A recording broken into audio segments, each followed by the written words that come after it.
छात्र मित्रों, आज मैं फिर आप सबका स्वागत करता हूँ। एक नया पाठ आज हम आपके सामने प्रस्तुत करने जा रहे हैं। आंध्र प्रदेश के विद्यार्थियों के लिए 10वीं कक्षा के पाठ्य पुस्तक में हमें दो कवियों के बारे में पढ़ना होगा। एक रैदास और दूसरा मीराबाई, कवयित्री मीराबाई के बारे में हमें पढ़ना होगा। तो रैदास के बारे में हम पहले ही पढ़ चुके हैं, अभी हम पढ़ेंगे और चर्चा करेंगे मीराबाई के बारे में, मीराबाई के पदों के बारे में। मीराबाई के पद एकदम रागात्मक और मन को छू लेते हैं।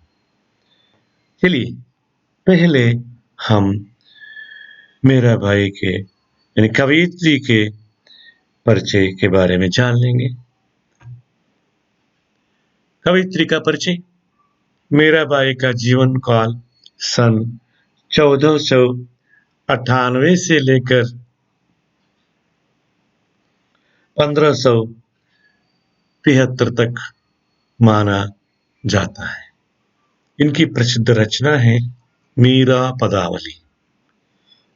लाल अक्षरों में देखिए, आपको याद रखना होगा, मीरा पदावली इनकी प्रमुख रचना है। और मीराबाई की क्या विशेषता है? कृष्णोपासक कवियत्रियों में श्रेष्ठ स्थान है मीराबाई के लिए। माधुर्य भाव प्रयोग में इसकी विशिष्ट स्थान है। कृष्णोपासक कवि या कवियत्री कौन कौन है हम देख लेंगे। यहाँ देखिए, चित्र में देखिए, सूरदास कृष्णोपासक कवि हैं, सूरदास। और यहाँ पर बिहारी लाल का ये चित्र है, कृष्णोपासक कवि हैं, कृष्ण की उपासना करते थे। और रैदास, हम पहले ही इसके बारे में पढ़ चुके हैं। ये तीनों कृष्णोपासक कवि थे, खासकर भक्ति काल के कवि थे। और इन सब में मीराबाई का जो स्थान है, कवयित्री मीराबाई का जो स्थान है, वह प्रमुख है। आगे चलेंगे। हम बचपन से ही श्री कृष्ण की भक्ति में इनकी रुचि रही थी। यहाँ चित्र देखिए, किसी ने बनाया था, हमने पेस्ट किया था यहाँ पर। देखने में अच्छा है ना चित्र। तो बचपन से ही श्री कृष्ण की भक्ति में इनकी रुचि रही थी। बचपन से ही श्री कृष्ण की प्रार्थना करती थी और माता पिता से कहती थी, श्री कृष्ण ही मेरे पति है, मेरे सर्वस्व है। हमेशा श्री कृष्ण की पूजा करने में लगी रहती थी। और मीरा की भक्ति को माधुर्य भक्ति कहते हैं। मीराबाई भक्ति काल की कवयित्री है। चलिए आगे चलेंगे। पहले हम इस पद को एक बार पढ़ेंगे और बाद में इसका भावार्थ ग्रहण करने की कोशिश करेंगे। पायो जी हमें तो राम रतन धन पायो, वस्तु अमोलक दी हमारे सदगुरु, कृपा कर अपनायो। जन्म जन्म की पूंजी पाई, जग में सभी खोवायो। खर्च न कूटे, चोर न लूटे, दिन दिन बढ़त सवायो। सत्य की नाव खेवटिया, सतगुरु भवसागर तर आयो। मीरा के प्रभु गिरधर नागर, हरक हरक जस गायो। भावार्थ यानी पदों का सारांश जान लेंगे। कृष्ण भक्ति में मीरा हमेशा लीन रहती थी, तल्लीन रहती थी। मीरा कहती हैं, मुझे राम रतन रूपी धन की प्राप्ति हो गई। राम रतन रूपी धन की प्राप्ति हो गई, मुझे मिल गई राम रतन रूपी धन। मेरे सतगुरु ने कृपा करके ऐसी वस्तु, ऐसी चीज भेंट के रूप में दे दिया जो अनमोल और अमूल्य है।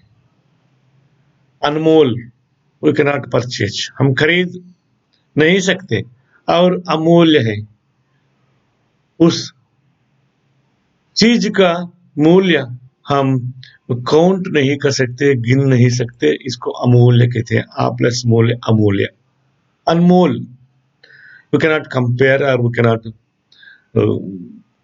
Acquire anywhere in the market.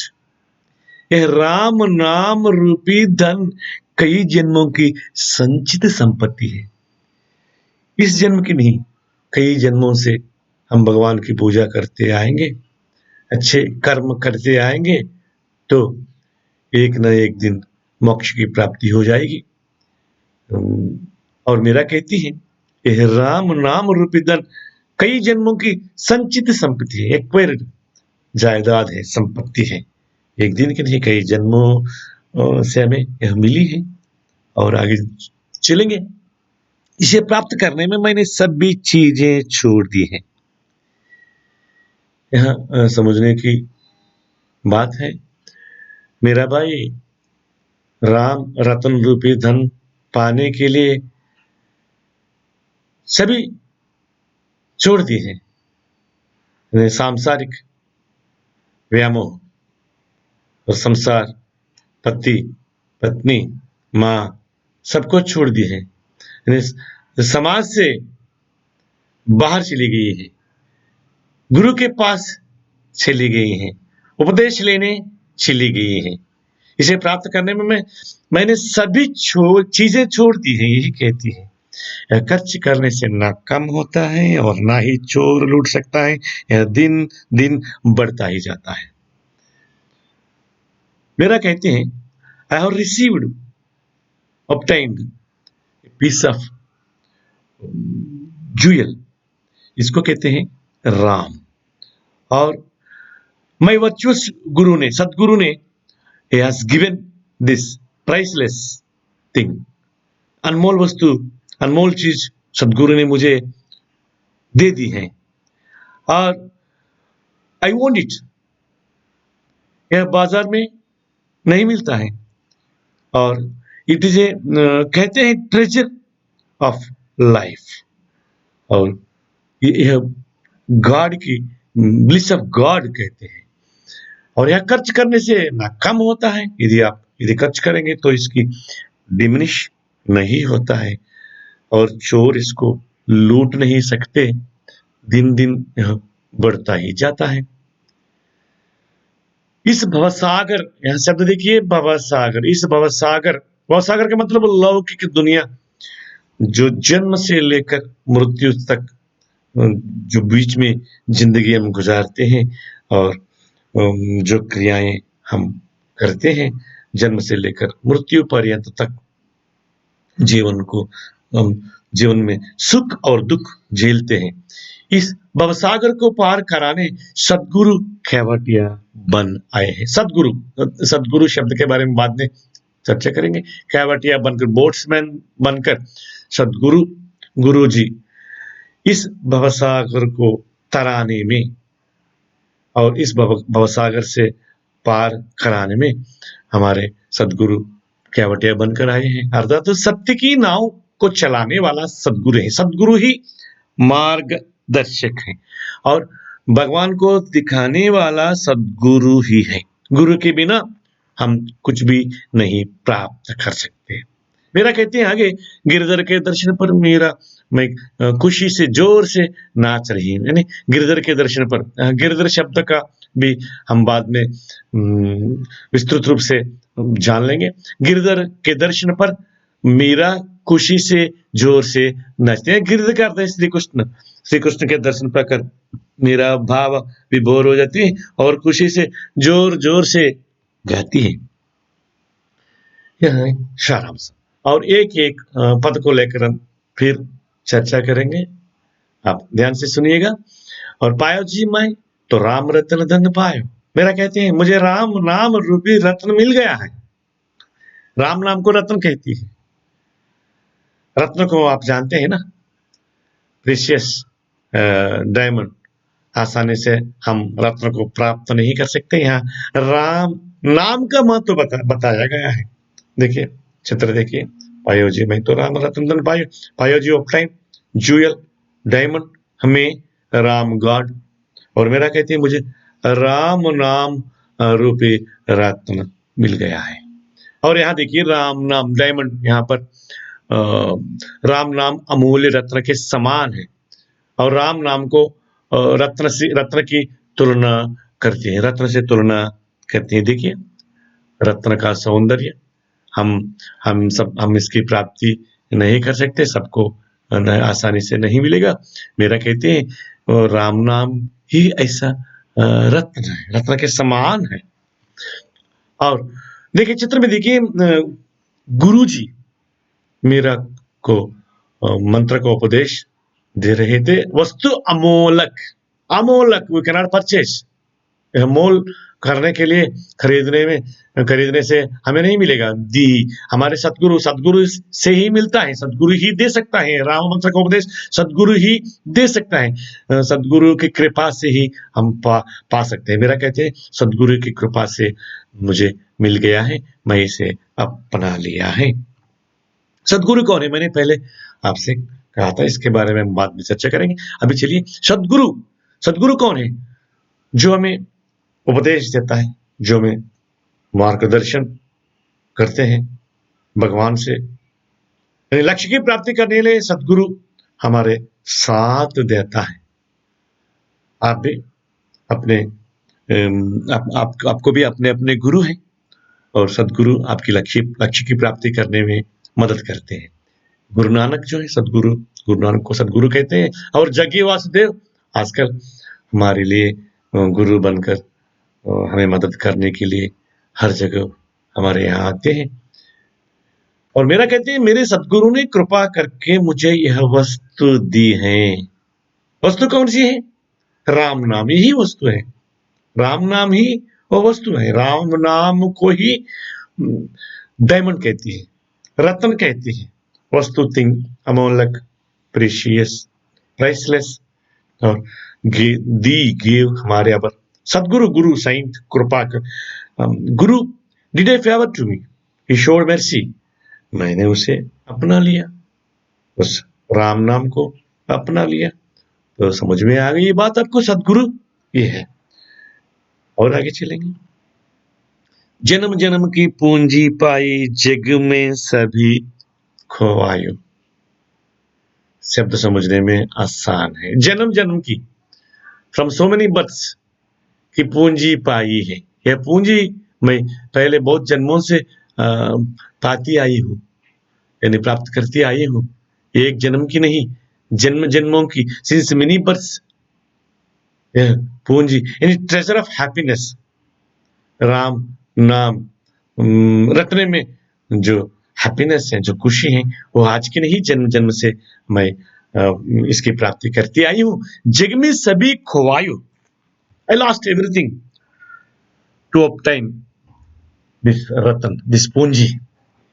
इस राम नाम रूपी धन प्राप्त करने के लिए मैंने सभी कुछ छोड़ दिया। सभी कुछ क्या होता है? सांसारिक लोभ, व्यामोह, इच्छाएं, पति और परिवार, समाज, सबको छोड़कर गुरु के पास चली गई और उपदेश लेने के लिए। और इस राम नाम की प्राप्ति के लिए, राम नाम रूपी धन की प्राप्ति के लिए मेरा भाई ने सब कुछ छोड़ रखी है। जिग में सभी कोवायो, यहां कोवायो का अर्थ आपको समझाना है, हमें समझना है। खोवायो, खोवाया माने लास्ट।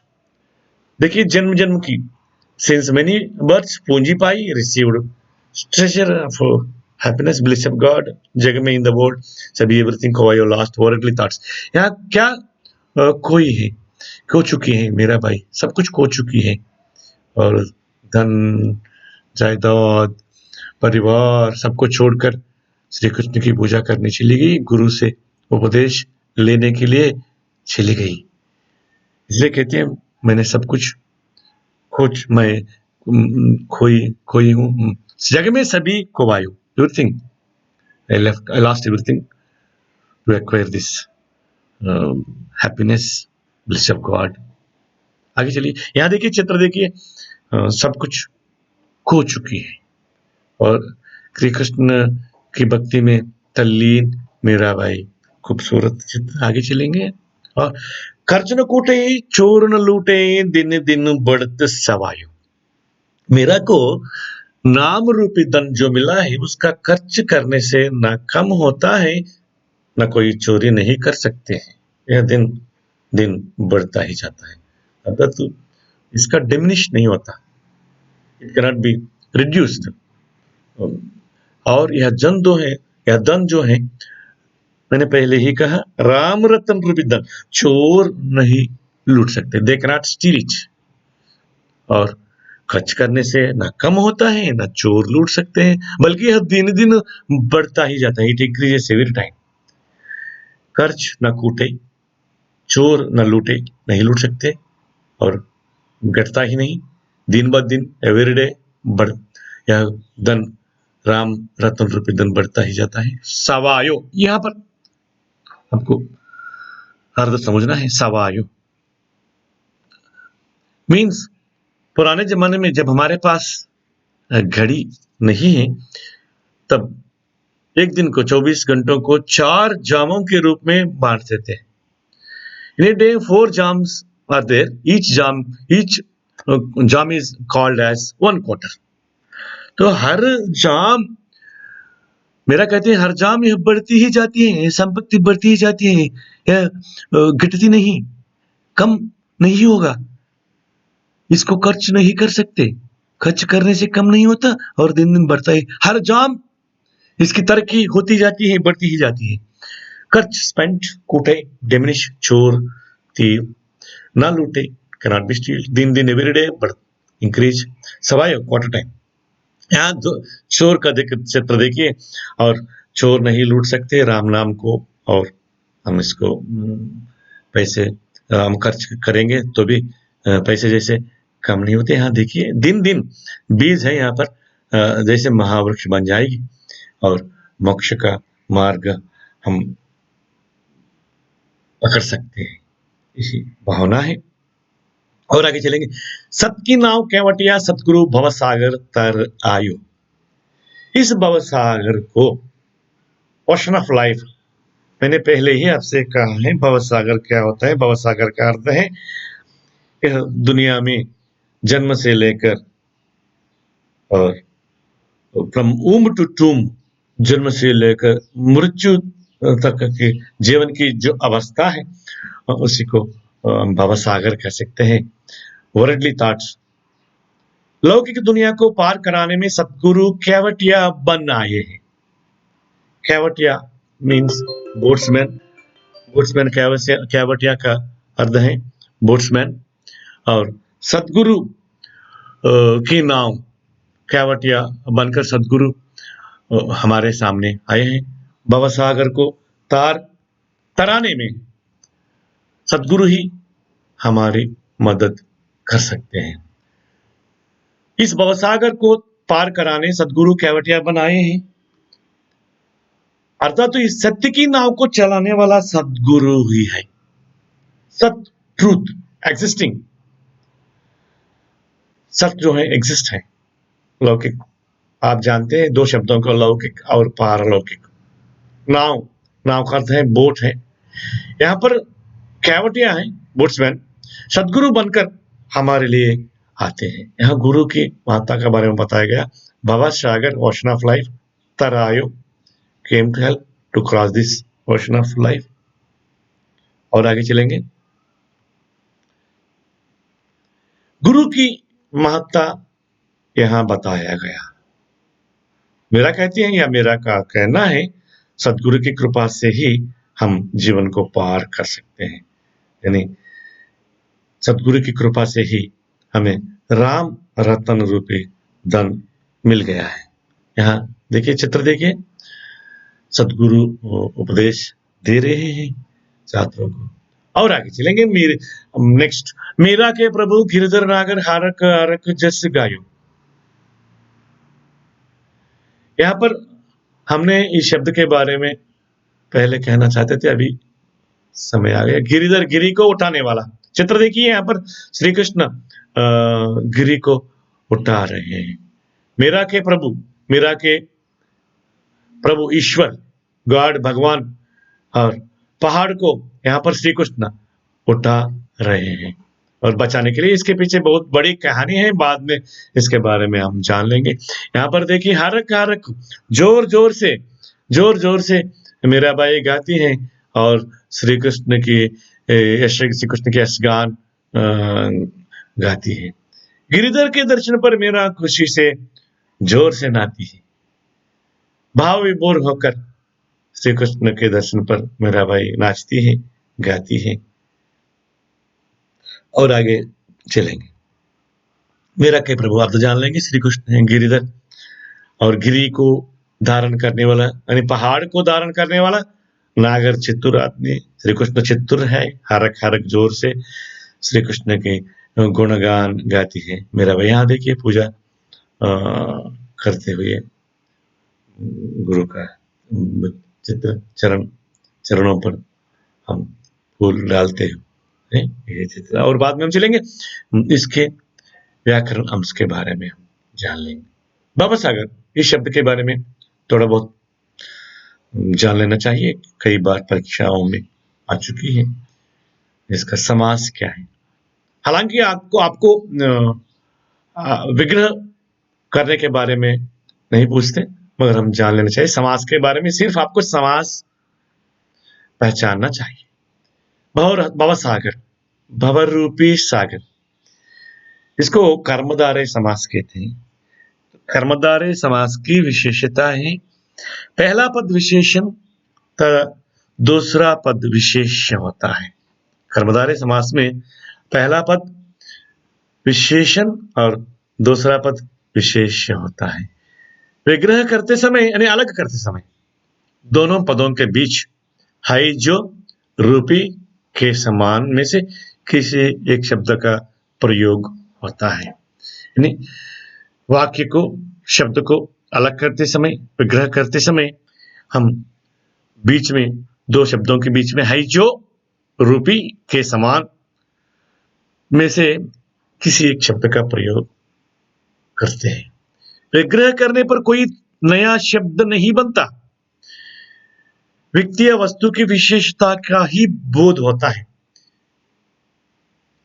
एक उदाहरण के लिए चंद्रमुख देख लीजिए, चंद्रमा के समान मुख, चंद्रमुख हम कहते हैं चंद्रमुखी। चंद्र से मुख की तुलना चांद से हम करते हैं, चंद्रमुखी, चंद्र के समान मुख वाला। और यहां पर उपमान और उपमेय का बोध भी होता है। नील कमल, यहां पर विशेष देखिए, नील, हम यहां पर पढ़ेंगे, पहला पद विशेषण तथा दूसरा पद विशेष्य। नील विशेषण है, नीला आसमान, नीला कमल, नील विशेषण है। कमल, कमल को हम विशेष कहते हैं, इसको हम चेंज नहीं कर सकते। नील प्लस कमल, नील कमल। नीला है जो कमल, यानी हाई जो, यहां पर हाई जो शब्द आया है अलग करते समय, नीला हाई जो कमल। और चरण कमल, कमल के समान चरण। विरह सागर, विरह रूपी सागर। इस तरह कर्मधारय समास को पहचानना बहुत आसान है। बहुरूपी सागर, रूपी, हाइजो, के समान आदि शब्दों में एक शब्द का प्रयोग यहां करना पड़ता है। और आगे चलेंगे, गिरिधर, पहाड़ को धारण करने वाला, बहुव्रीहि समास। गिरधर का अर्थ है श्री कृष्ण। हमारे दिमाग में झट से आती है श्री कृष्ण का स्वरूप, श्री कृष्ण का दर्शन हम कर सकते हैं। गिरधर का मतलब गिरधर श्री कृष्ण ही होता है, और दूसरा कोई ऐसा नहीं है जो पर्वत उठाता है, उंगली पर उठाने वाला कोई और नहीं है। इसलिए गिरधर शब्द सुनते ही हमारे दिमाग में आती पिक्चर आती है, तस्वीर, श्री कृष्ण की तस्वीर आती है, और पहाड़ को उठाता हुआ, धारण करता हुआ चित्र हमारे सामने आती है। और यह बहुव्रीहि समास में विशेषता ये है, किसी तीसरे शब्द की प्रतीति होती है।